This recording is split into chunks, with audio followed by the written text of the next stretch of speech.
My partner wants grey everything. Please help! Okay, so grey is very much last year. Hi, and welcome to the Ideal Home Show YouTube channel. My name is Declan, And my name's Michelle. and together we are the Scottish Interior Podcast. So today we're going to be covering an array of topics, starting with renovation real talk Design dilemmas. and trends that we are loving right now. So guys, let's talk about what is hot and what is trending right now. Now, I have said this time and time again, the Pantone colour of the year is just my favourite. I have jumped fully on board. What do you think about it, Michelle? Love it. Brown is back. Is back. And there are lots of ways to do your Pantone colour of the year. Doesn't need to be heavy, doesn't need to be too much. You can use light colours to mix it, to blend it. Use neutral tones, use all of the textures, all of the fluffy blankets. I think even and like stuff. just adding it into soft kind of finishing touches just elevates the room and lifts the mood completely. So the colour of the year is just my absolute favourite. I think what I'm also loving with, and it's mixed in with the colour of the year, is the new sort of mid-century modern furniture. Yes. So it's very much rounded curves. The wooden effect is very much back, and that blends with the mocha mousse very well. It absolutely is, given the way A big hug. a big hug. And some of the sofas that we've seen recently, they're just they're timeless, but given that modern touch as well. I think for me, like, the trend of this year is not following a trend. So as much as we love mocha mousse, it's all about you loving your space and being creative and being what you want it to be. Yeah, trendsetter, but also mixing and matching. So it doesn't all have to be new, it doesn't all have to be shiny. It can really be eclectic. It can be a mix of, finds that you've got from the charity shop, or something that it's been an heirloom, or it can be something new. So keep that in mind and definitely be putting your stamp on your space. Being big, being bold, whilst throwing in a little bit of sustainability. Absolutely. So next up, we have design dilemmas from the DMs. Now, let's see what the people are asking for, Michelle. Absolutely. So the first one is, I absolutely love this one. My partner wants grey everything. Please help!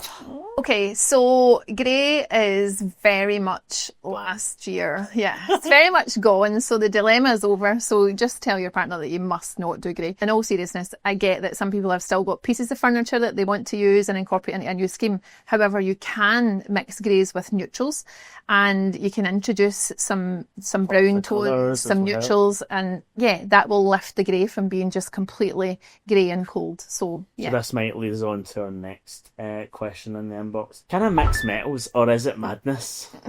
Yes, you can. So it used to be that you had to have all of your hardware and all of your lamps and everything had to be completely chrome or shiny, and everything had to be matching, but absolutely not. We can mix, and I think what I really love just now is the softness of the metals that are available. So you've got the bronze, you've got the coppers, you've got the antique brass, but you can also mix in the sort of muted silvers in there as well. So definitely. And next up, and I actually like this one a lot, I'm struggling for inspiration in my home. Where is best to start, and where should I go to? This is really interesting because there's a huge debate about Pinterest for interior designers. Some people love it, some people hate it.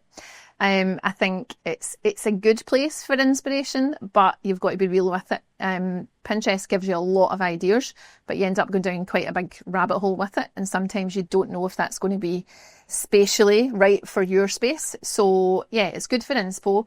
But also, like, now we've got lots of tools with AI. So ChatGPT, for example, can give you some ideas on visuals for your home, for your garden, etc. But also, there is actually so many good series out there with people actually following through with designing a ChatGPT garden and actually taking it for the beginning and right through it. And although, word of caution, so like sometimes I do go into clients' houses and they say, this is what I want, this is what I want, and it's like a mezzanine floor, but we've only got like ceilings that are 2.6 metres, so we can't get a mezzanine floor. So it's very much like, let's be cautious with it, but definitely use it as inspiration.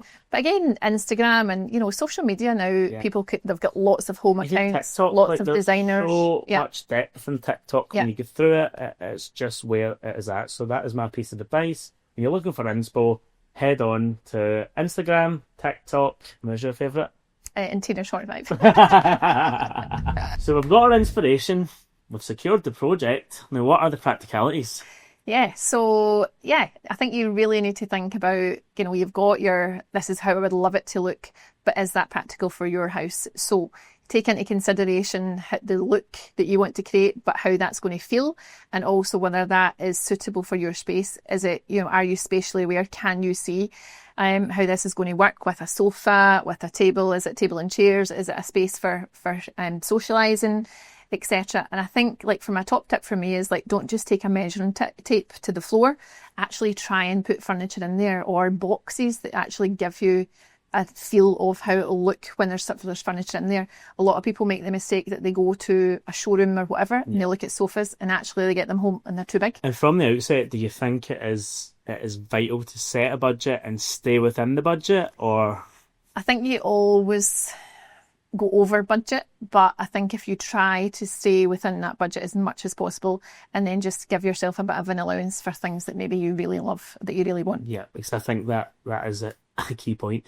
There are so many people out there that are probably ill advised on setting the correct budget and expectations. And I think, like, finally for me, it's like, don't always, things, sometimes choose what piece of furniture you're going to actually spend the money on.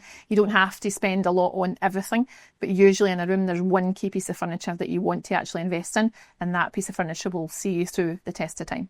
Absolutely love that. So guys, thank you for watching. For more videos like this and top tips, you can follow us over on social media at Scottish Interior, or stream the podcast on YouTube and Spotify.